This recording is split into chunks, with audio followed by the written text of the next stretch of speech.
Hey everyone, this is Jen. You're watching BPD Woman. Thanks for tuning in. If you're new to the channel, please consider subscribing.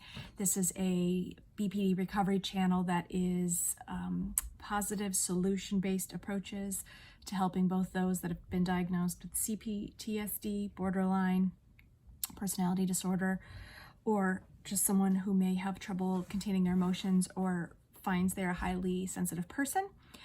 In addition, it's also meant for families who are, or loved ones that are also looking for positive solution-based information. I am doing this video on the fly today, so sorry that I don't appear very camera ready, but it was important that I make this video in the moment. And so I've done a few of these emotional vlog videos, and so I'm gonna do another one of those today. So again, I apologize for the relatively low production value and my post-workout face. So I want to talk today about anger and what it looks like in the moment. I've done a few of these before, and I want to walk through in real time what the situation unfolded today, how it escalated, the decisions I made, how I decided to de-escalate the situation, and where I stand right now. So it is about now close to 5 p.m. Eastern, and around 3 p.m. Eastern, I was in a great mood. I've had a really nice, lazy morning, really pretty outside, had my coffee, sitting in bed, watching TV with my dog, in a great mood. And then I texted a friend who was kind of a little bit short with me over text yesterday. I think what I've noticed in a pattern, if I'm looking at it from an emotionally regulated state, is that the pattern that I see from her is that she can be very short with people and like rude for I don't know what's wrong with her sometimes, but whatever, right? Like, you brush it off, you take a person as they are. Like I've been rude and short plenty of times. So yesterday, we have dogs and we're neighbors. She lives in a different building. And so, the other day she texted me if I wanted to go walking with her with the dogs. And I was trying to reply to her, but I was driving, and so I kind of only quickly glanced at her text. And she said, hey, going out for a walk at 1 p.m., something about 2 to 4, she wasn't going to be at work between 2 and 4. And I was like, hey, I would love to go on a walk, but I'm going to be out for a few hours now. I was like, what about 3 p.m.? And she wrote back really terse, no, period. As I mentioned above, I have to work between 2 and 4, period. Next time, period. Rain check, period. I'm kind of like, does it need to be all that? So, I replied, okay. I was like, no problem. I was like, next time, smiley face, emoji. I was like, okay. I just read your text wrong. Sorry. I thought you said you were available from 2 to 4. My bad. And she just liked it, it was terse. But I was like, all right, today's another day. Let me see on the fly if she's available. I was like, hey, really short notice. Do you want to come on a walk with us today? We're leaving now. And she's like, yeah, 15 minutes. I'll be ready. I was like, great. So I just kind of like I said, she's a neighbor that's a 5-minute walk away. So I just kind of meandered around my property, the apartment property that I live in. And, I was walking my dog, just kind of around the property, and I noticed, I've parked my truck and I take very good care of my truck. And if you take care of your property or you own a vehicle, I'm sure you will share this sentiment. But the truck was parked in a big space, and I parked as far to the curb as I could. And there was only one space right next to me and it was an SUV type thing. There's only, one space, and there was still probably 2 feet of curb from where they could have moved over. I'm just trying to give everybody lots of space so there's no car dinging going around. And so I'm taking my dog, and I'm getting ready to walk up to see my friend, and these two little, I don't know, girls in their 20s are, no masks on, by the way, have their door all the way wide open, so it's probably just inches away from my door. And now I see this girl backing up against the side of my vehicle, like in her jacket, like trying to get something out. And it's like, look, it's like a 3-tiered steel and wood shelf, you know, and she's just like banging it and banging it. And I'm thinking, you know, you dumb cunt, like, like fucking, like pull your truck out to the front door and take it out that way, right? So you're A, closer to the front door to unload it, and B, so you're not like dinging other people's cars. So I'm just standing there with my dog and I'm watching, and I was like, excuse me, I was like, could you please move away from my vehicle? And a simple, reasonable question, right? And it turned into a verbal altercation for, you know, what would have been the thing that I would have said, you know what, I'm sorry, you're right, my bad, I apologize, right? Like that would have been the thing that I would have said to like de-escalate the situation. Oh no, but what did they have to say? Oh, are you having a bad day or something? Like that's what these two little twats started saying to me. And I'm sorry, I'm still hyped up, so you'll have to forgive my judgmental and angry language, but this is a show and a channel meant to show you what borderline really does look like and how to effectively handle problems. So I'm not going to hide anything from you. So I'm like, yes, I generally do have a bad day when people are dinging into my car. I was like, so the nice thing for you to do would be to say, my apologies, I'm sorry, and move on with your day. And they're like, oh, well, sorry. And I was like, yep. They're like, well, I hope that you learn to have a better day. And I was like, well, I hope you learn not to be such a selfish millennial. Right? And so then they started walking off and they continued to say things and laugh, and they were laughing at me and giving me the finger. And I was like, I would laugh too. And now like I'm screaming in the parking lot, like with my dog, mind you. I'm screaming in the parking lot. I was like, yeah, I would be laughing and embarrassed too if I was acting like an immature, selfish asshole. Right? Okay, bitch, move. Then I look and like, they're out-of-state tags from Ohio, and they expired in March of 2020. So in the state where I lived, like I don't know what Ohio's laws are, but in the state that I live in, which is not Ohio, you only had a certain amount of leeway during the pandemic, and it generally was like March to July, where you didn't have to renew your tags, like, and you wouldn't get ticketed for that kind of stuff. But that's expired, and so her tags are like almost a year expired at this point, a whole year. Okay, so her car is illegal. So there I'm staying with my dog, and you know, and then I'm walking down to my friends now, and now I'm angry, I'm pissed off. You know, the things that start coming to my mind is how much I hate this area, which I have made no qualms about. This area, I am tired of the crime and the violence. I have seen shootings across the street in the daylight. I know from police officers that I'm friends with that tell me what the crime is in this area. It's not safe. I mean, there have been murders, there's gangs, literally 300, 400, 500 yards away from where I live, and I pay $1,700 a month. So I'm not living in like a hood or anything. You would expect a certain amount of decency or no, no, not at all. I pay $1,700 a month to deal with this kind of bullshit. So I'm walking up there and like, I'm texting my friend. I was like, listen, I'm in a really bad mood now. I don't know if this is going to be the right moment for me to take a walk with you. And she's reading these messages, like, because she has her read receipts on, and she's like not responding to me. So like, you know, just totally invalidating me, like not acknowledging me, where, you know, generally a friend of mine, I would expect them to say, hey, what happened? What's wrong? Oh my God, that's so annoying. Like some kind of acknowledgement. So, and like I said, she has her read receipts on, so I know she's read them. And now as I'm walking, I'm getting angry and I'm dysregulated. I'm thinking, okay, this is probably not a good time for me to interact with other people. This is probably not a good moment.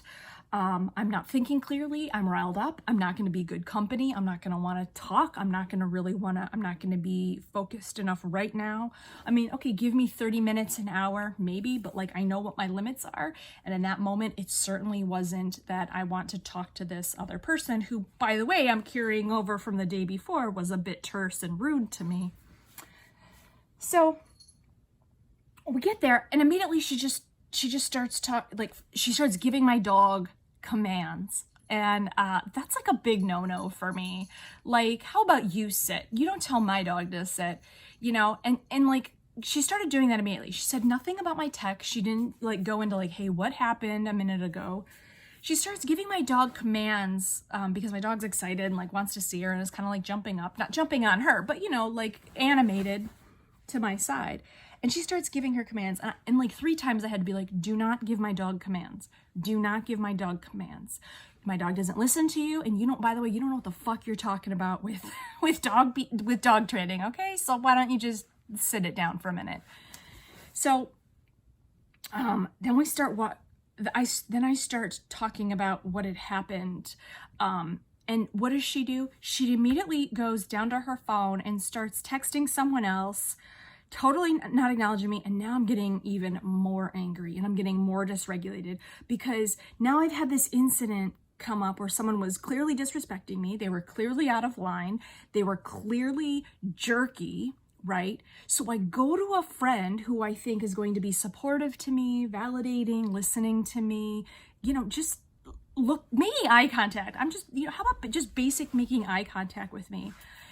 And now as I start to tell my story, even though she hasn't asked about my story, she goes right down into looking at her phone. And I'm like, oh, no, this is not good for me. This is getting worse. This is getting worse. And I'm kind of like going into this like shutdown mode where I'm like, okay, I know now that anything I start to say, it's going to be bad. Probably. It's not going to be what I want to say. It's not going to be clearly thought. I'm not going to definitely be I'm not going to be validating for her. I'm not going to be validating for me. And I don't like how she's treating me in this moment. So, hi, sweetie. So she goes, oh, my friend, she was taken to the hospital today. Something about a liver, blah, blah, blah, blah, blah. And I'm like, you can't wait 5 minutes to look at a text, or like, if it's that important, like, why did you come out in the first place? Like, you know, it was like she started to look at her phone and it felt like so that she wouldn't have to acknowledge me. And then even after she put her phone away, we're getting halfway down the block and she goes, well, let's go over there into this complex, which again, from the advice of the police officers and just like the regular old crime statistics that anyone can look up, is very dangerous. And I said, I'm not walking around over there. First of all, there's no sidewalks. It was like, it's dangerous. It's dirty. It's disgusting. Like, no, thank you. She's like, well, I don't have a problem with it. I'm like, okay, well, you're allowed to not have a problem with it, but I do. And I'm not going over there. And I didn't say that. I said, well, she's like, well, who is it dangerous for? And I said, basically anybody that wants to live. I mean, people have these blinders on to, you know, like the kind of things that can happen from a safety perspective. And I'm just like, no, I'm not. And I also knew that going over to this, so it was like, she was like being pretty like, I don't know, like standoffish, adversarial. So then we're getting like halfway down the block and I was like, you know what? Let's just call her Susie. I said, you know what, Susie? That's not her name. But I was like, you know what, Susie? I was like, this is not a good time for me. I was like, when I texted you, I was in a good mood, but now I'm like, the best thing for me is to like, you know, just be up with myself. She's like, well, then just get it off your chest. Like, what is it? Like, just, talk about it. And I was like, which really isn't an inviting way to invite someone to talk, is it? It's not. So I was like, I said, no, that's fine. Because now I'm shut down. Like, you know, her offer really wasn't inviting. And if she really was interested in what I had to say, she would have asked me 10 minutes prior. And I was like, nope. I was like, the right thing for me to do is just be on my own. She's like, well, I'll just follow you this way. And I'm like, I'm thinking, bitch, how many fucking clues do you need if I'm telling you that I need to be by myself right now? Right? Like, I'm out. Peace. So, you know, she started to follow us. And I was like, and then at one point I was like, okay, well, I'm going to break off here. I have to go this way. And she's like, okay. She's like, well, I've got to walk the dog. I was like, yep, that's fine. So I got back to my property because obviously I was a little bit worried now, honestly, even though I have a dash cam, if these two little millennial twat bitches, sorry, this is a real BBD episode right here. We're going to we're going to do something with my car, to my car. So I was like, you know what? I think the best thing for me to do, my dog still needed a walk. I wanted to get out of I wanted to get my car out of that area. I wanted to you know, go someplace else and, you know, have kind of like a little bit of a break. So there's a park, just, you know, a mile away.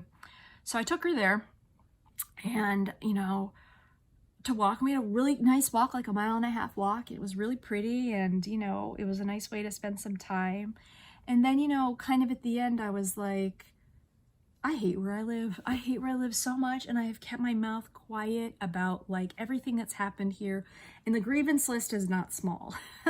It's not, I'm just not like mad about one silly small thing. I mean, we're talking about major violations of safety. We're talking about I lose hot water and air conditioning and heat, you know, the last time of which was on Christmas Eve, because the maintenance engineering here is like, it's been messed up since they put a new boiler. I mean, I'm talking about like legitimate concerns. And for the amount of money I pay, $1,700 a month, I mean, I could live at a budget motel for that, like, and you know, have reliable heat and air conditioning. Anyway, so that, I started writing this very long review of this place and everything that I found, you know, like I was like redirecting my anger into this review. And I want to write that review.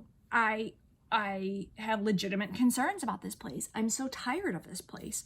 But I started to think, you know, and it was factual, you know, I didn't say anything in this review. I haven't posted it yet, and that's for good reason. Is, you know, I'm like, why am I writing this review right now? And, you know, primarily speaking, that's because I'm angry at what just happened in the parking lot of where I live. And I've like had it, and like, I want to vent, and then, you know, I want to like do something about it. And, you know, if I go to my own advice, which is to be effective, what is my ultimate goal of this place for me? And like, what is is to get the fuck out of here and to be safe. And I can't legally get the fuck out of here until October, until my lease expires. And so until that time, you know, I have to pick my battles. My primary goal is to keep me safe, my animals safe, and my property safe. Those are my 3 goals. And I'm more than willing to write a very factual review, which I'm drafting and I can edit and take my time. But I think that if I posted that today and still in my mild, I've calmed down some, but if I still posted that in my highly dysregulated state, that would just cause more problems, more worry. I'd be like, oh, are people going to read this and retaliate? You know, is the management office going to do something? You know, and so why create that extra worry or stress for myself, even though I want to tell the entire world, or at least the 100 or so people that will read this Google review, how much I hate this place? What I decided the most effective thing to do is like, okay, you've made the review, you can submit it at another time when you're feeling a bit more regulated. It was important for me to go and be somewhere else by myself on the walk, even though initially I'd invited my friend out. Now, devil's advocate, could I have used the opposite action tool and said, okay, you know, I feel like running away from the situation right now, but I should stay and walk with my friend? And the answer to that is that the opposite action tool is only used when it is appropriate to use. And at that moment for me, I wasn't up to my interpersonal effectiveness skills. My goal at that moment was distress tolerance. Okay, I was too angry. My emotion was very high, and so my logic was very low. And for me, what I know is work for me is I have to go decompress by myself, and there's nothing wrong with that. And it's not a black or white thing. You know, I didn't do all of the wrong today. I stood up for my property, and I asked a very reasonable request, which is, you know, she's already banging into my car.